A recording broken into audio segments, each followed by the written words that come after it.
एक बार एक युवक गौतम बुद्ध के पास आया और गौतम बुद्ध से बोला कि हे बुद्ध, मेरे मन में इतने गंदे विचार क्यों आते हैं।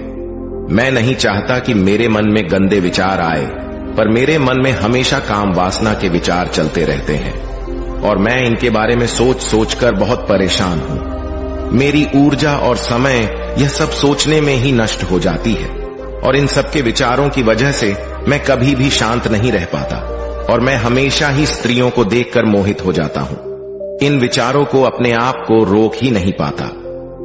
बुद्ध मुस्कुराए और उन्होंने उस युवक से पूछा, क्या तुम्हें पता है यह काम वासना होती क्या है? फिर लड़के ने उत्तर दिया और कहा, बुद्ध, मैं यह तो नहीं जानता कि काम वासना होती क्या है, पर हां, ये जो भी है बहुत बुरी चीज है। फिर बुद्ध ने उस युवक से कहा कि सबसे पहले तो तुम्हें यह समझना है कि प्राकृतिक रूप से जो भी चीज हमारे अंदर है वह बुरी नहीं है। हमारे जीवन में उसकी कुछ ना कुछ जरूरत है। वासना कोई बुरी बात नहीं है। यह तो हमारे मन की एक भावना है जो हमें किसी ना किसी चीज की कमी का एहसास करवाती है और फिर हम उस चीज को पाने के लिए उस चीज की तरफ आकर्षित हो जाते हैं। जैसे अगर तुम्हारे पास धन की कमी है तो तुम में धन पाने की वासना उत्पन्न हो जाएगी। तो वासना कुछ और नहीं, बस एक प्रकार की कमी है जो कि एक प्रकार की जरूरत का एहसास है। और जब यह जरूरत शारीरिक हो तो हम इसे काम वासना का नाम देते हैं। युवक ने गौतम बुद्ध को कहा कि बुद्ध, मुझे काम वासना का मतलब तो समझ में आ गया, पर आप मुझे ये बताइए कि यह आती कहां से है और कैसे आती है। गौतम बुद्ध ने कहा कि काम वासना कहीं से आती नहीं है, यह तो हमारे अंदर ही होती है और इसका होना तो जरूरी भी है, तभी तो मानव जाति का विस्तार होगा। युवक ने कहा, जब यह हमारे अंदर ही है और जरूरी भी है तो फिर लोग इसे गलत क्यों बोलते हैं? बुद्ध ने कहा कि यही तो समस्या है। लोगों ने काम वासना को गलत तरीके से सोच लिया है। इसे छिपाने की, दबाने की कोशिश करते हैं। काम वासना गलत नहीं है, बल्कि काम वासना का गलत तरीके से प्रयोग करना गलत बात है। लोग जिससे प्रेम करते हैं बस उसी के लिए जीने लग जाते हैं, उसे पाना ही अपना लक्ष्य बना लेते हैं और उसी के बारे में हमेशा सोचते रहते हैं, पर यह सब गलत है। बुद्ध ने युवक से कहा, क्या तुम्हें पता है जानवरों में भी काम वासना होती है? युवक ने उत्तर दिया, हां बुद्ध, जानवरों में भी काम वासना होती है, क्योंकि जानवर भी तो आखिर अपनी पीढ़ी को आगे बढ़ाएंगे। बुद्ध ने कहा, तो फिर हम जानवरों की काम वासना को गलत क्यों नहीं कहते? युवक ने कहा, मुझे नहीं पता महात्मा, आप ही मुझे बताइए। गौतम बुद्ध ने कहा कि जानवर अपनी काम वासना का प्रयोग आनंद प्राप्ति के लिए नहीं करते, वह तो सिर्फ संतान उत्पन्न करने के लिए ही काम वासना का उपयोग करते हैं। जानवरों को प्रकृति ने इतनी समझ नहीं दी कि वह काम वासना को अपने सुख का आधार बना सके, जबकि मनुष्य अपनी समझ के बलबूते पर प्रकृति में पाई जाने वाली प्रत्येक वस्तु को अपने सुख के लिए प्रयोग करता है। हम इंसानों ने ही काम वासना को अपने सुख का साधन बना लिया है, जबकि प्रकृति ने तो हमें अपने वंश को आगे बढ़ाने के लिए दिया था, लेकिन इंसानों ने इसे अपने जीवन का परम लक्ष्य बना रखा है और इस तरह से काम वासना का भी लगाम हो जाना गलत है। युवक ने पूछा, महात्मा जी, ये काम वासना हम पर हावी क्यों होती है? तब गौतम बुद्ध ने कहा कि सुनो, अब जो मैं तुम्हें बताऊंगा उसे तुम ध्यानपूर्वक सुनना। काम वासना का सारा खेल तुम्हें समझ आ जाएगा, तुम्हें तुम्हारे सारे सवालों का जवाब मिल जाएगा। बस तुम्हें ध्यान से सुनकर समझना है। एक बार की बात है, एक आश्रम में गुरु और उनके शिष्य रहा करते थे, जो रोजाना आश्रम के बाहर स्थित गांव में भिक्षा लेने के लिए जाते थे। उस आश्रम का एक शिष्य जीस गांव में भिक्षा लेने जाता था। उस रास्ते में एक नदी पड़ती थी। एक दिन उसने देखा कि एक लड़का पेड़ के पीछे छिपा है। वह उस लड़के के पास गया और उससे जाकर बोला, भाई, तुम इस पेड़ के पीछे छिपकर क्या देख रहे हो? लड़के ने कहा, अरे तुझे नहीं दिख रहा कि मैं क्या देख रहा हूं? तब शिष्य ने नदी की तरफ देखा तो वहां पर कुछ लड़कियां पानी भर रही थीं। वो लड़कियां 14-15 साल की होंगी। तब उसने उस लड़के से कहा, अरे भाई, वहां पर तो लड़कियां पानी भर रही है, इसमें छिप कर देखने वाली क्या बात है? तब वो लड़का शिष्य की तरफ देखकर उससे कहता है, अरे पागल, तुम्हें दिखाई नहीं दे रहा कि कैसे यह परियां नदी से पानी निकाल रही है? जरा उनकी अदाओं को तो देखो, उनके कोमल शरीर को देखो, उनकी पतली कमर को देखो, और उनके बाल उनकी कमर पर कैसे लहरा रहे हैं, मानो सुंदरता बिखरी पड़ी हो। शिष्य ने फिर नदी की तरफ देखा और इस बार वह इससे देखता ही चला गया। उसे किसी भी बात का कोई डर नहीं था, लेकिन अब वो छिपने लगा और उन लड़कियों को देखने लगा।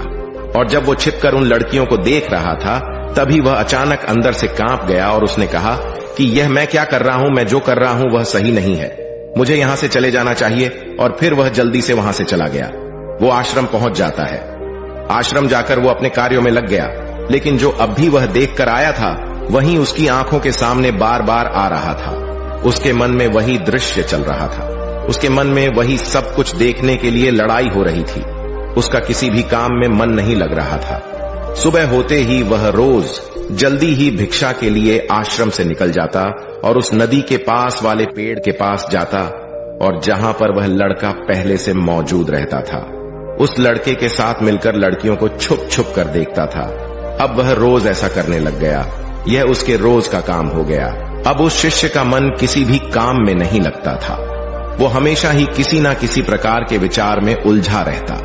वो आश्रम के कार्यों को भी ठीक ढंग से नहीं कर रहा था। न वो ठीक से सो पाता था और न वो ठीक से खाना खा पाता था। उसका मन बेचैन सा रहता था। उसका मन बार बार उन लड़कियों के सौंदर्य को देखने के लिए तरसता था। जब गुरु शिक्षा देते तब भी उसका मन कहीं और विचारों में खोया रहता था। गुरु ने अपने शिष्य की इन हरकतों को जान लिया था। तब एक दिन गुरु ने शिष्य को अपने पास बुलाया और कहा कि आज से मैं भी तुम्हारे साथ भिक्षा मांगने चलूंगा। तुम और मैं साथ साथ भिक्षा मांगने चलेंगे। तभी शिष्य गुरु को मना करते हुए बोला, नहीं गुरुदेव, आप परेशान क्यों हो रहे हो? मैं अकेला ही ठीक से भिक्षा मांग सकता हूं। गुरु ने शिष्य से कहा कि ठीक है, तुम अकेले ही भिक्षा मांगने जाओ। शिष्य तुरंत वहां से भिक्षा मांगने के लिए निकल गया। उसके जाने के बाद गुरु भी आश्रम से निकल गए और शिष्य का पीछा करने लगे कि वो कहा जाता है, किससे मिलता है। यह सब देखने के लिए उसके पीछे पीछे चलने लगे। थोड़ी दूर जाने के बाद गुरु ने देखा कि उनका शिष्य एक लड़के के साथ एक पेड़ के पीछे अपराधी की तरह छिपा हुआ है और छिपकर कुछ देख रहा था। गुरु भी अपने शिष्य के पीछे जाकर खड़े हो गए कि आखिर उनका शिष्य क्या देख रहा है, जिसे देखने के लिए वो पेड़ के पीछे अपराधियों की तरह छिपा पड़ा है। गुरु ने देखा कि उनका शिष्य पेड़ के पीछे छुपकर लड़कियों को देख रहा था, जो कि नदी से पानी भर रही थी। तभी गुरु ने शिष्य को कहा कि तुम क्या देख रहे हो? अपने गुरु की आवाज सुनकर वह शिष्य घबरा गया और उसके पसीने छूटने लगे। वह थर थर कांपने लगा, जैसे किसी चोर को चोरी करते समय रंगे हाथों पकड़ लिया हो। उसकी हालत खराब हो गई। वो कुछ भी नहीं बोल रहा था। उसके मुंह से कुछ टूटे फूटे शब्द भी बाहर निकल रहे थे। वो अपने गुरु से नजर भी नहीं मिला पा रहा था। गुरु ने शिष्य की तरफ देखा और कहा कि मेरा शिष्य तो निडर था, उसे तो किसी भी चीज का डर नहीं था, लेकिन यह क्या तुम तो डर के मारे कांप रहे हो। शिष्य ने गुरु से कहा कि मुझे माफ कर दो गुरुदेव, मेरा इसमें कोई दोष नहीं है। उस लड़के ने मुझे बहका दिया था, लेकिन आपसे मैं वादा करता हूं कि आज के बाद मैं ऐसा कभी दोबारा नहीं करूंगा। मुझे माफ कर दो गुरुदेव। गुरु ने शिष्य से कहा कि कोई बात नहीं, पर इस बात का तुम ध्यान रखना कि हम जैसी संगति करते हैं वैसा ही फल हमें प्राप्त होता है। उसके विचार हमारे अंदर प्रवेश करते हैं, इसीलिए अच्छी संगति करो जिससे तुम्हारे अंदर अच्छे विचारों का प्रवेश हो। फिर गुरु और शिष्य आश्रम लौट आए और फिर से आश्रम के कार्यों पर ध्यान देने लगे। बुद्ध ने युवक से पूछा कि क्या तुम्हें तुम्हारे सारे सवालों का जवाब मिल गया? तब युवक ने कहा कि हां महात्मा जी, आपका बहुत बहुत धन्यवाद। तब गौतम बुद्ध ने युवक से कहा कि जब तुम्हारे मन में गंदे विचार आए तब आप अपने आप को दोषी मत मानो। यह शरीर है और यह सब इसमें हजारों वर्षों से सीखा है। यह केवल तुम्हारे सोच लेने से, शपथ लेने से यह टूटने वाला नहीं है, लेकिन तुम्हारे पास वो शक्ति है और वो ऊर्जा है जिसका तुम्हें संतुलन बनाए रखने के लिए उपयोग करना है। तुम एक जीवित ऊर्जा हो जो कुछ भी अनुभव करने के लिए स्वतंत्र हो, जो कुछ निर्माण करने के लिए स्वतंत्र है। इसीलिए तुम अपने आप को पहचानो। दोस्तों, आपको यह कहानी कैसी लगी हमें कमेंट करके जरूर बताना।